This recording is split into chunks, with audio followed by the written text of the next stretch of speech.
नमस्कार, आप देख रहे हैं आज तक, आपके साथ मैं हूं अर्पिता। शुरुआत कर लेते हैं इस वक्त की बड़ी खबर से, जो कि आ रही है रूस और यूक्रेन के युद्ध से जुड़ी हुई 65वां दिन है और आज भी हमले रूस की तरफ से लगातार जारी है। रूसी सेना का मिसाइल से हमला हुआ है। यूक्रेन पर ताबड़तोड़ मिसाइल अटैक रूस करता हुआ नजर आ रहा है। आपको बता दें, यूएन महासचिव पहुंचे, बीच का रास्ता क्या हो सकता है उस पर बातचीत हुई। उस वक्त रूस ने जरूर यह भरोसा दिया कि शांति, अभी भी शांति बहाली की बात हो सकती है, लेकिन जो हमले हो रहे हैं वो पुतिन के बयान से अलग है। ओडेसा में रूस की भारी बमबारी जारी है। कई जगहों पर सिर्फ और सिर्फ तबाही के मंजर नजर आ रहे हैं और पुतिन अपनी स्ट्रैटेजी भी बदल रहे हैं। तेल सप्लाई, गैस सप्लाई भी उन्होंने बंद की। सूबे के कई इलाकों में रूसी हमले इस वक्त जारी हैं। यूक्रेन पर रूस का ताबड़तोड़ मिसाइल अटैक अलग अलग जगह अब चिन्हित कर रहा है रूस, और उन जगहों पर मिसाइल से हमले हो रहे हैं। कीव के रिहायशी इलाके भी अब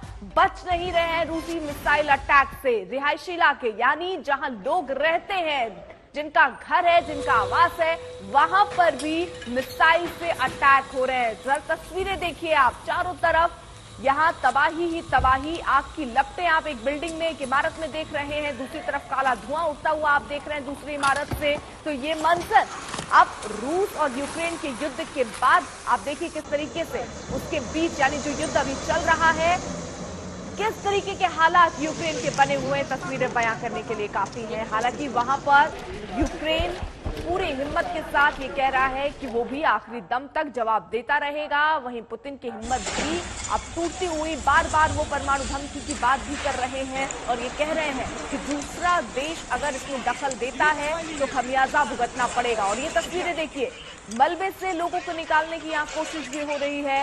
ये तस्वीरें हम आपको दिखा रहे हैं। रूस यूक्रेन जंग का 65वां दिन है, आपको बता दें, और रूस की तरफ से लगातार यूक्रेन पर मिसाइल अटैक हो रहे हैं। रिहायशी इलाके अब उनको निशाना बनाया जा रहा है। ये तस्वीरें देखिए, आपकी ऊंची लपटें आपको उठती हुई नजर आ रही होंगी। वहां आग पर काबू पाने की कोशिश जो फायर ब्रिगेड की टीम पहुंची है वो करते हुए नजर आ रही है तस्वीरों में।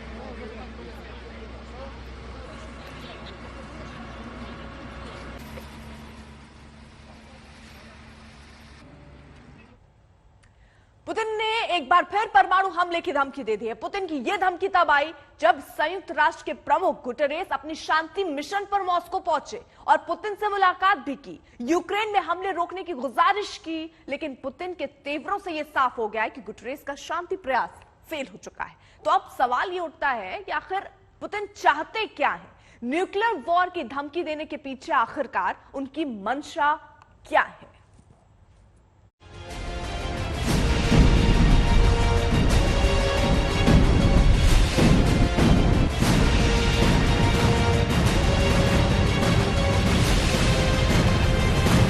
Если кто-то вознамерится вмешаться в происходящие события со стороны, अगर बाहर से कोई मामले में दखल देता है तो रणनीतिक खतरे पैदा करेगा जो हमें बर्दाश्त नहीं होंगे। उन्हें पता होना चाहिए कि जवाबी हमलों पर हमारी कार्रवाई तेज होगी, बहुत तेज। पिछले 48 घंटों में रूस की तरफ से ये तीसरी न्यूक्लियर धमकी है जिसमें पुतिन ने पश्चिमी देशों को बिजली की रफ्तार से जवाबी हमला करने की चेतावनी दी है, जिसके बाद अब कोई भी न्यूक्लियर वॉर के खतरे को नजरअंदाज नहीं कर सकता।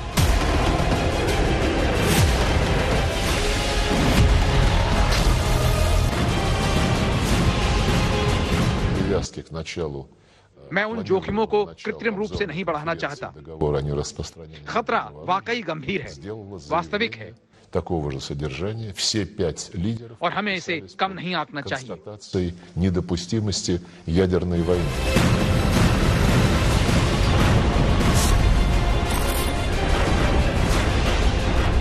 पुतिन की धमकी की टाइमिंग को अगर डिकोड करें तो रूस के एटमी इरादों का अंदाजा लगाना मुश्किल नहीं है।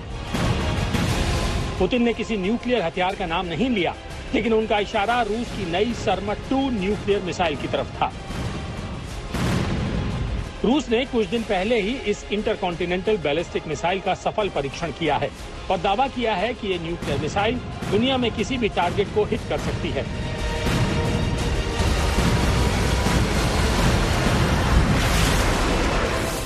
कहा जा रहा है कि पुतिन ने जिस लाइटनिंग फास्ट जवाबी हमले की बात कही है तो उसका कॉन्फिडेंस पुतिन को सरमट 2 से ही मिला है।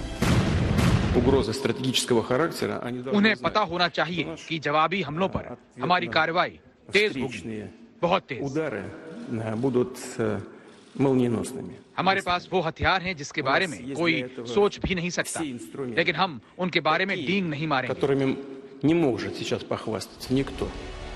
पुतिन ने पश्चिमी देशों को न्यूक्लियर हथियारों की धौंस ऐसे वक्त में दिखाई है जब इन देशों की यूक्रेन की राजधानी कीव में सरगर्मियां तेज हो गई हैं। हाल ही में पहली बार अमेरिका के रक्षा सचिव लॉयड ऑस्टिन और विदेश मंत्री एंटनी ब्लिंकन यूक्रेन के दौरे पर गए और उन्होंने राष्ट्रपति जेलेंस्की से मुलाकात की। इससे पहले कई यूरोपीय नेता पहले ही यूक्रेन का दौरा कर चुके हैं और जेलेंस्की से मिलकर युद्ध में रूस के खिलाफ सैन्य मदद का भरोसा दे चुके हैं। पुतिन की धमकी से पश्चिमी देश डरे जरूर हैं, लेकिन वो दिखाना नहीं चाहते। Well, I think you heard some of our national security officials make clear there's no winning a nuclear war.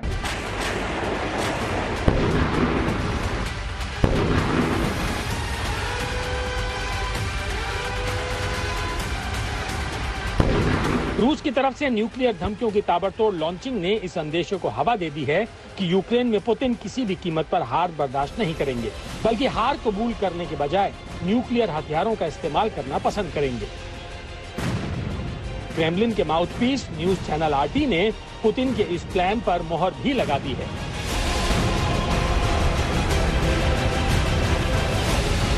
Или мы проигрываем на Украине, или начинается Третья мировая. या तो हम यूक्रेन से युद्ध हारेंगे या तीसरा विश्व युद्ध शुरू होगा। अपने नेता पुतिन को जानते हुए मुझे लगता है कि विश्व युद्ध होने की संभावना ज्यादा है। मुझे आशंका है कि इस युद्ध का खात्मा परमाणु हमले के साथ होगा। Ядерным ударом мне представляется все же более вероятным, чем 2 महीने बीत चुके हैं और अब रूसी फौज की हिम्मत और पुतिन का धैर्य जवाब देने लगा है। पुतिन जानते हैं कि पीछे हटने का अब कोई विकल्प नहीं है और आखिरी विकल्प सिर्फ न्यूक्लियर हमला है। कीव से राजेश पवार के साथ आज तक ब्यूरो।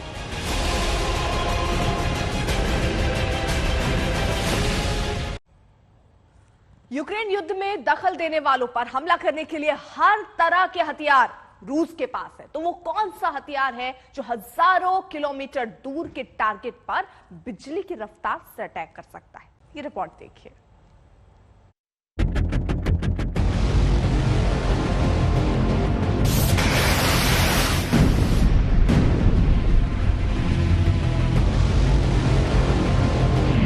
पुतिन की हाइपरसोनिक मिसाइल एवनगार्ड,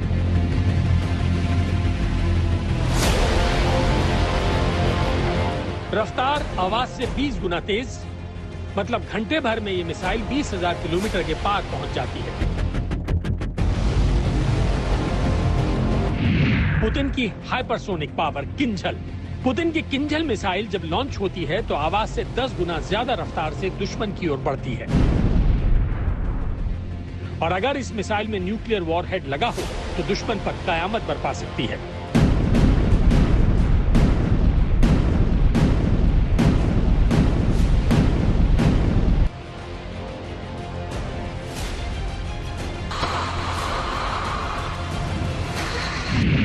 पुतिन की हाइपरसोनिक पावर जिरकॉन, और ये है पुतिन की जिरकॉन मिसाइल। 2000 किलोमीटर की रेंज में किसी भी टारगेट को ध्वस्त करने में माहिर। जिरकॉन की रफ्तार मैक 7 है, यानी आवाज की रफ्तार से 7 गुना तेज। जिरकॉन करीब 8610 किलोमीटर प्रति घंटा की रफ्तार से प्रहार करती है। ये किसी भी एयर डिफेंस सिस्टम को मात दे सकती है। जिरकॉन को समुद्र या जमीन पर कहीं से भी फायर किया जा सकता है।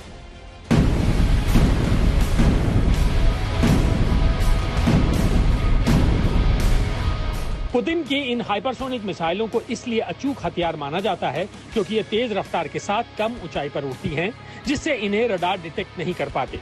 ऊपर से ये मनूवर भी कर सकती हैं, यानी अचानक दिशा बदल सकती हैं, और ऐसी मिसाइल अगर हाइपरसोनिक हो तो वो सचमुच बिजली की गति से दुश्मन पर प्रहार कर सकती है। यहाँ आपको ये समझना होगा कि हाइपरसोनिक मिसाइलें क्या होती हैं, ये इतनी खतरनाक क्यों मानी जाती हैं और इनका तोड़ दूसरे देश क्यों ढूंढ रहे हैं। रफ्तार के हिसाब से मिसाइलों को सुपरसोनिक और हाइपरसोनिक में बांटा जाता है। सुपरसोनिक मिसाइलें आवाज की गति से तेज चलती हैं। आवाज की रफ्तार 1235 किलोमीटर प्रति घंटा होती है। इससे तेज चलने वाली मिसाइलों या लड़ाकू विमानों को सुपरसोनिक कहा जाता है। लेकिन जिस मिसाइल की रफ्तार मैक 5 यानी आवाज की गति से 5 गुना या उससे भी ज्यादा है, उसे हाइपरसोनिक मिसाइल कहते हैं।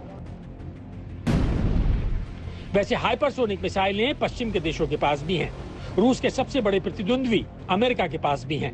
लेकिन हाइपरसोनिक मिसाइलों के इस मुकाबले में सरताज वही है जो ग्लाइड व्हीकल्स बना सकता है, और ग्लाइड व्हीकल्स बनाने की महारत अभी रूस के पास है। और इसी वजह से रूस हाइपरसोनिक मिसाइलों की ताकत में बाकी देशों से आगे है। दरअसल हाइपरसोनिक मिसाइल दो तरह की होती हैं।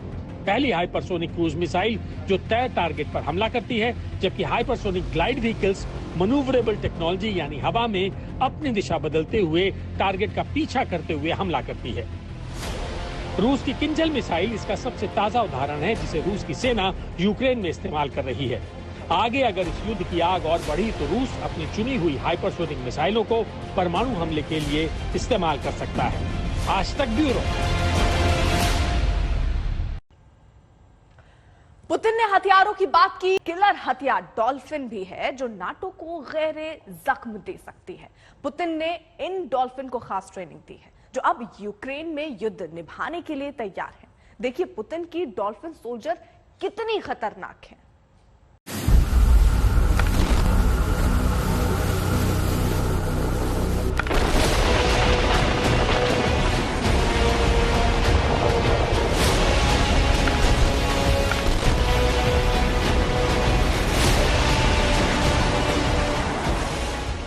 रूस के परमाणु बम दुनिया में कहीं भी हमला करने वाली मिसाइलें, उसके न्यूक्लियर बॉम्बर और परमाणु पनडुब्बियों के बारे में तो सब जानते हैं, लेकिन क्या आपको पुतिन की किलर डॉल्फिन के बारे में पता है?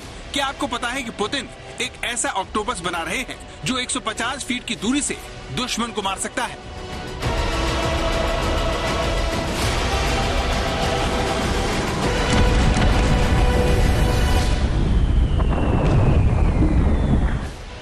अमेरिका और नाटो को सीधे धमकाने वाले पुतिन ने कहा कि उनके पास ऐसे हथियार हैं जिन पर कोई और घमंड नहीं कर सकता।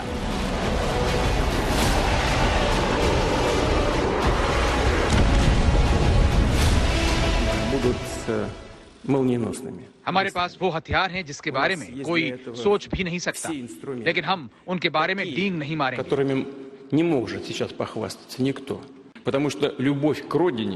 मातृभूमि के लिए प्यार देश के लिए सर्वोपरि है और समाज के लिए सबसे जरूरी है, जिसे देश के लिए इस गंभीर मौके पर देखा जा सकता है। लोगों के बीच ऐसी एकजुटता बहुत मायने रखती है। ये गारंटी देता है कि रूस सबसे मुश्किल चुनौतियों और खतरों का मुंहतोड़ जवाब देगा और इसमें कामयाब भी होगा। ऐसा हमेशा से होता आया है और अब भी ऐसा ही होगा।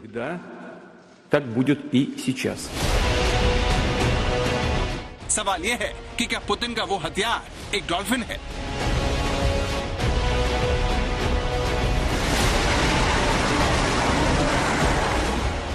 वो डॉल्फिन जिन्हें खास तौर पर पुतिन के आदेश पर ऐसी ट्रेनिंग दी गई है जो खतरा महसूस होने पर दुश्मन पर हमला भी कर सकती है।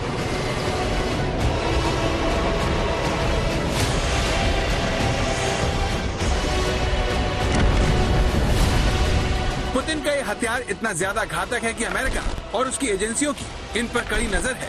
ये रहा उसका सबूत। यूनाइटेड स्टेट्स नेवल इंस्टीट्यूट ने दावा किया कि यूक्रेन युद्ध के दौरान काला सागर में अपने नौसैनिक अड्डे की सुरक्षा के लिए रूस ने प्रशिक्षित डॉल्फिन्स को तैयार किया है। ये उसी की सैटेलाइट तस्वीरें हैं। ये सैटेलाइट तस्वीर क्रीमिया के पास सेवस्टोपोल बंदरगाह के एंट्री गेट की है, जहां पर 2 डॉल्फिन तैरती हुई देखी गई। 2014 में क्रीमिया पर कब्जे के बाद इस अहम नेवल बेस पर नियंत्रण में रूस को काला सागर में बढ़त दिला दी, जहां पर तैनात अपने युद्धपोतों की सुरक्षा का जिम्मा डॉल्फिन के कंधों पर है। अब आप ये जानना चाहते होंगे कि पानी में तैरने वाली ये मछली जंग का हथियार कैसे है? अब उसका जवाब ध्यान से सुनिए। रूस की सेना की ये डॉल्फिन्स सेंसर से लैस होती हैं, जो समंदर के अंदर विस्फोटकों और सबमरीन का पता लगाती हैं। इसके अलावा जहाजों की भी रखवाली करती हैं। रक्षा विशेषज्ञों का मानना है कि इन डॉल्फिन को इस तरह से प्रशिक्षण दिया गया है कि वो समुद्र की सतह पर गिरी किसी चीज को ढूंढ निकाल लाती हैं। साथ ही खुफिया मिशन को अंजाम भी दे सकती हैं। इन डॉल्फिन को पानी के नीचे जवाबी कार्रवाई के लिए यहाँ पर रखा गया है। ये डॉल्फिन यूक्रेनी सेना को रूसी युद्धपोतों को नुकसान पहुँचाने के लिए बंदरगाह में घुसपैठ करने से रोक सकती हैं। लेकिन पुतिन के पास सिर्फ डॉल्फिन का हथियार ही नहीं है, वो एक और समुद्री जीव ऑक्टोपस को दुश्मन के खिलाफ तैयार कर रहे हैं। पिछले साल एक रूसी वैज्ञानिक एंटोन ने दावा किया था कि आर्कटिक में किलर ऑक्टोपस के बैच को तैयार करने का सीक्रेट ऑपरेशन चलाया जा रहा है। ये किलर ऑक्टोपस 150 फीट की दूरी से किसी भी इंसान को अपना शिकार बना सकता है। ये पानी में जहर को फेंककर किसी को भी मार सकता है। इस किलर ऑक्टोपस को आर्कटिक झील में खोजा गया। विशालकाय पंजों से इस ऑक्टोपस को खोजने में रूस के 2 वैज्ञानिक भी मारे गए। पुरानी कहावत है, जंग और प्यार में सब कुछ जायज होता है। पुतिन अमेरिका और नाटो के खिलाफ हर हथियार को इस्तेमाल करना चाहते हैं, अब चाहे वो डॉल्फिन या फिर ऑक्टोपस ही क्यों ना हो। आज तक ब्यूरो। इसी के साथ वक्त एक ब्रेक का। कुछ और खबर